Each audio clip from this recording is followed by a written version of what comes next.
ታውቃለህ እዚህ ሀገር ደስ እያለኝ የምሰራው ነገር ቢኖር የራይድ ስራ ነው። እንዴት? ስራዬን በጣም ነው የምወደው። የራሴ አለቃ ራሴው ነኝ።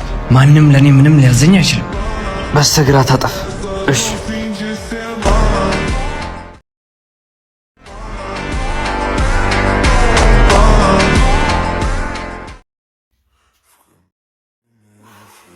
አረ ጓደኞቼ እኔ በጣም ነው የደከመኝ። ትንሽ እንረፍ። አይዞ ጓደኛዬ፣ ስደት በጣም ከባድ ነው። ገና ብዙ ይጠብቀናል። ጠንከር በል። ልጆች፣ አቤት የኔ ልጆች፣ ድንገት አንድ ግመል መንገድ ላይ ጠፍቶኝ ነው። ድንገት ካያችሁ ብዬ ነው። ጋሼ የግመላችሁ ጭራ ቆራጣ ነው እንዴ? አዎ ልክ ነው የኔ ልጅ፣ ጭራ ቆራጣ ነው። ጋሼ የግመሉ አይን አንደኛው አያይም? አዎ እውነትህን ነው የኔ ልጅ፣ አንድ አይኑ አያይም። ጋሼ ግመላችሁ ብዙ ቃጭኗል እንዴ? አዎ ብዙ ሸክም ነው የተሸከመው የኔ ልጅ። አይታችሁታል ማለት ነው። ፈጣሪው የተመስገን። ጋሼ በጣም ይቅርታ አላየንም። ዝም በሉ አጭበርባሪ ሌቦች። ጭራ እንደሌለው አንድ አይን እንደሌለው መሸከሙን ሳታዩ እንዴት መናገር ትችላላችሁ? ስለዚህ እናንተ ናችሁ ግመሌን የደበቃችሁት። ቶሎ በሉ አምጡ። ምን እንዴ ጋሼ እንዴት እንደዚህ ትናገራላችሁ? እኛ ምንም አይነት ግመል አላየንም። ዝም በሉ። ሲጀመር የእናንተን ሌቦች ወሬ መስማት አልፈልግም። ወደ ንጉሳችን ጋር ሂጅ፣ እዛ ከሳችኋለሁ። እዛ ሁሉንም ነገር ትናዘዛላችሁ። ተከተሉ። ንጉሥ ሆይ። አቤት ምን ልርዳችሁ? ድንገት ግመሌ ጠፍቶብኝ ግመሌን ፍለጋ ወደ ውጭ ስወጣ እነዚህን ሶስት ጓደኛ ማቾች አገኘኋቸው። እናም ስጠይቃቸው አንደኛው ጭራ የለውም አለኝ፣ አንደኛው ደግሞ አንድ አይን የለውም አለኝ፣ አንደኛው ደግሞ ብዙ ዕቃ እንደተሸከመ ነገረኝ። አዎ ልክ ናችሁ፣ ግመሌ እሱ ነው። ግመሌን ስጡኝ ስላቸው እንደገና ደግሞ አላየንም አሉኝ። እና ለእነዚህ አጭበርባሪዎች አንድ መፍትሄ እንድሰጠኝ ብዬ ነበር። ምን? እናንተ ምን አይነት ንቀት ነው እኔ በማስተዳድራት ሀገር ላይ እንደዚህ አይነት የሌብነት ስራ የምትሰሩት? ንጉሥ ሆይ እኛ ምንም አይነት ግመል አላየንም። እኔ ጭራው ተቆርጧል ያልኩት ጭራ ያለው ግመል ፋንድያ ሲጥል በተን በተን ይላል። የዚህ ግን ቁጭ ቁጭ ነው ያለው። ስለዚህ ጭራ ባይኖረው ነው እንጂ ቢኖረው ኑሮ እንደዚህ ሊሆን አይችልም። እሺ አንተኛውስ? ንጉሥ ሆይ ምን መሰሎት? አንድ ዛፍ ስር አረፍ እንዳል ቀና ብዬ ሳይ የዛፉ ጫፍ በአንድ በኩል ተበልቷል፣ በአንደኛው በኩል ግን አልተነካም። ስለዚህ ግመሉ ሁለት አይን ቢኖረው ኑሮ በአንደኛው በኩል በልቶ በአንደኛው በኩል ደግሞ አይተውም ነበር። ለዚያም ነው አንድ አይን የለውም ያልኩት። እስኪ አንተ ደግሞ የራስን ተናገር። ንጉሥ ሆይ ምን መሰሎት? መንገድ ላይ እየተጓዝን የግመሉ እግር ያረፈበት ቦታ ወደ አሸዋ ውስጥ በጣም የጠለቀና የገባ ስለሆነ ብዙ ዕቃ ባይጭን ኖሮ ያን ያክል የግመሉ እግር ያረፈበት ቦታ ወደ ውስጥ ባልጠለቀ ነበር። እኔም ለዛ ነው ብዙ ዕቃ ጭኗል ያልኩት። እናንተ በጣም የምትገርሙ አስተዋይ ጓደኛ ማቾች ናችሁ። ከታየው ባሻገር ከሚሰማው ባሻገር በጣም ማሰብ የምትችሉ ብልህ ልጆች ናችሁ። ስለዚህ በጣም ነው የኮራባችሁ። ትልቅ ሽልማት ነው የሚያስፈልጋችሁ። ከዚህ በኋላ የኔ ቅርብ አማካሪ ሆናችሁ ትሰራላችሁ። አንተ ባለ ግመሉ ግን ባልገባህ መንገድ ያልነኩ ሰዎችን የከሰስከው የዛሬን አልፌያለሁ። ሁለተኛ እንደዚህ አይነት ነገር እንዳይለመድ። አሁን ግመል ሳይርቅ ሄድና ፈልግ። ንጉሥ ሆይ በጣም እናመሰግናለን።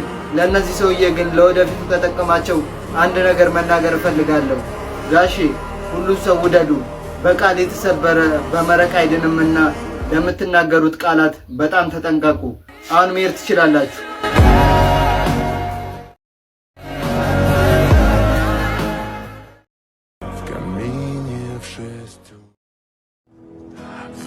Фотография твоя, горят воспоминания. አይኖችሽን ጨፍኝ። Камина в 6 утра. አሁን ግለጭ።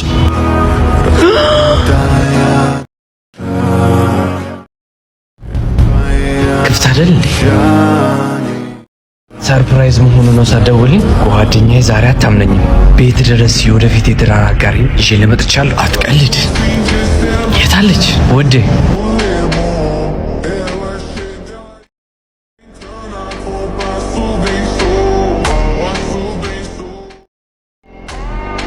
መንታ እህት አለሽ እንዴ? አይ የለኝም። ምን ነው? ምንም። እባካችሁ ስልኬ ኦኬ፣ እዛ ጋር ነው ያለው። ወዴ ቻርጀርን ትሰጠኛለህ? ስልኬ ልትሰካበት። ምን ቸገረሽ? ስልኬን ቻርጅ ታደርግልኛለህ? ይቅርታ። በሚገባ ግን ስልክሽን በተለያየ ቻርጀር ባትሰኪ የተሻለ ይመስለኛል። ማለቴ አንድ ቀን የቻርጀሩ ክፍል ሊበላሽ ይችላል። አስቶሽ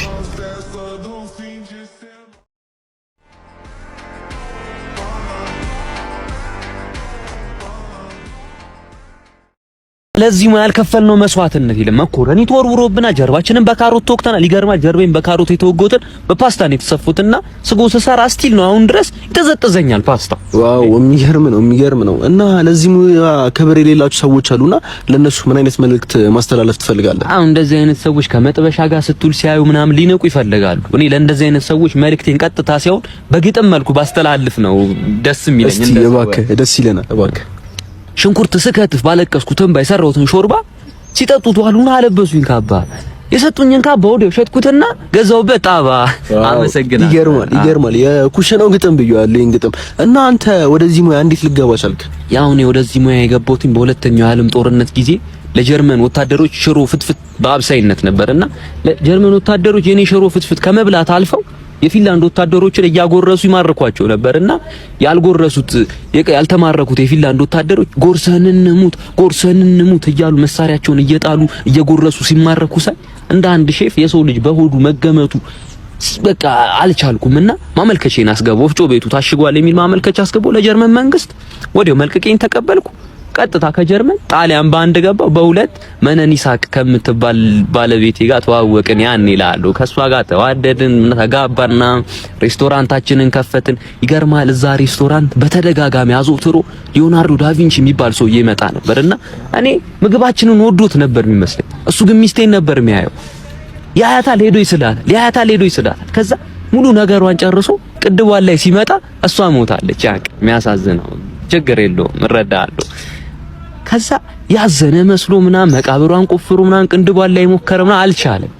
ከዛ ያው በቃ ምንም ማድረግ ስላልቻለ ስዕሏን ያለ ቅንድብ መነን ይሳቅ የሚለው ስሟን ደግሞ ሞናሊዛ ብሎ አውጥቶ ሸጠው ላለው ብቻ ችግር የለውም።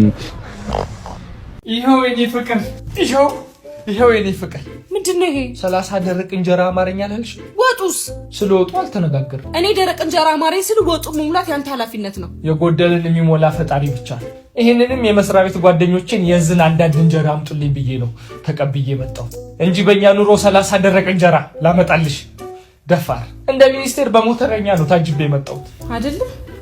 አንተማ በዚህ አይነት ራስን ስታጠፋ ማየት አማረኝ ብለህ ላታጠፋ ነው ማለት ነው። ምን በወጣኝ ጠፍቻለሁ እኮ ያለው ነው እንደሚመስልሽ? አንቺን ያገኘው ጊዜ ነው የጠፋሁት። ቆይ አንቺ ያረገሽው ሂትለርን ነው እንዴ? አምሮትሽ እንዳለ ጥፋት ብቻ። ድሮስ ያንተ ልጅ አይደል? ምን ነው ያኔ እንደ አነር ተነፋፍተ ላይ ስትሰፍር ትዝ አላለ? ስድ የዛኔማ ራሴን መቻውቅ ነበር። እንደውም ቁርጥህን ወቅ ውሽም አምሮኛል። ግማሽ አምሮቴን ስነግረን ግማሹን አንተ ሙላው ብለሽ ነበር። አዎ እኔም እኮ አልነግርሽም ብዬ ነው እንጂ አምሮኛል። ምን ፍቺ ሲጀመር ልጁ እኔን አይመስልም። በምን አባህ አወቅ? የእርግዝና አራጅሽ ላይ አይቼዋለሁ። እኔ ቀይና ራስታ ልጅ ልወልድ አልችልም በፍጹም። እናማ እንጀራዬን ይዤ እሄዳለሁ፣ ሌላ ኑሮ መሰረታለሁ እንጂ ቢያንስማ 15ቱን እንጀራ አስቀምጠህ ነው የምትሄደው። ውርሴ ነው። ተይ እባክሽ መጋዣ። እሺ ቢያንስ ሀፋፍ እንካፈል። ውሽማሽ ያኖርሽ። ኧረ ሀፋፍ እንካፈል። ይህንን ነገር እንድታቆም በተደጋጋሚ ነግሬሃለሁ ወይስ እንደሚስት አታይኝም? እሺ እኔን ስተወኝ። ቢያንስ ልጃችን አያሳዝንም? ካንተ ምን ይማር እስቲ ንገረኝ።